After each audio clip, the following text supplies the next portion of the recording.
പ്രിയ പ്രേക്ഷകർക്ക് സീരിയൽ ന്യൂസിലേക്ക് സ്വാഗതം. കൂടുതൽ സീരിയൽ ന്യൂസുകൾ അതിവേഗം ലഭിക്കുന്നതിന് ഈ ചാനൽ സബ്സ്ക്രൈബ് ചെയ്യുക.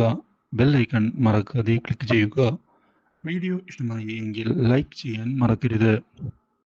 ദേവബാലയുടെ അസുഖം ഭേദമായി എന്ന് വിചാരിച്ചുകൊണ്ട് സോഹൻ മുന്നിലേക്ക് പോകുമ്പോഴാണ് സോഹനെ ഞെട്ടിച്ചുകൊണ്ടുള്ള ആക്രമണം ദേവബാലയുടെ ഭാഗത്തു നിന്ന് ഉണ്ടാകുന്നത്. കത്തിയെടുത്ത് വീശുന്ന ദേവബാല, നിന്നെ മാത്രമല്ലടാ, ആ ഇഷയെയും ഞാൻ തീർക്കും.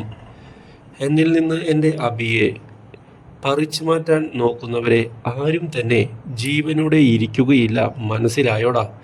ഇതോടെ സോഹനാകെ പകച്ചു പോവുകയാണ്. ഇതെല്ലാം കണ്ട് മൗനസാക്ഷിയായി നിൽക്കുകയാണ് ഇപ്പോൾ ദേവബാലയുടെ അച്ഛൻ ദേവരാജൻ. ഇതോടെ അബിയെ വിളിച്ച് ദേവബാലയുടെ കാര്യങ്ങളിൽ മാറ്റം വന്നുവെന്നും അവൾ നോർമലായി എന്നും പറഞ്ഞത് വിഡ്ഢിത്തരമായി എന്നുള്ള തിരിച്ചറിവ് ഉണ്ടാവുകയാണ് സോഹന്.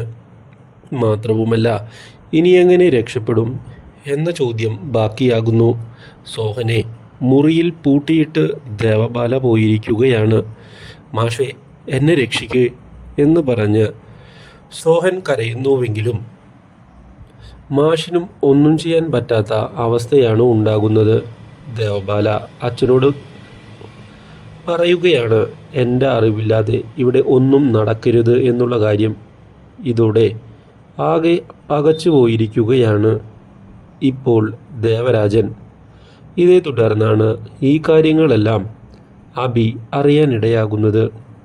ഇതോടെ അബിയുമാകെ ഭയന്നു പോകുന്നു. Do like, share and subscribe.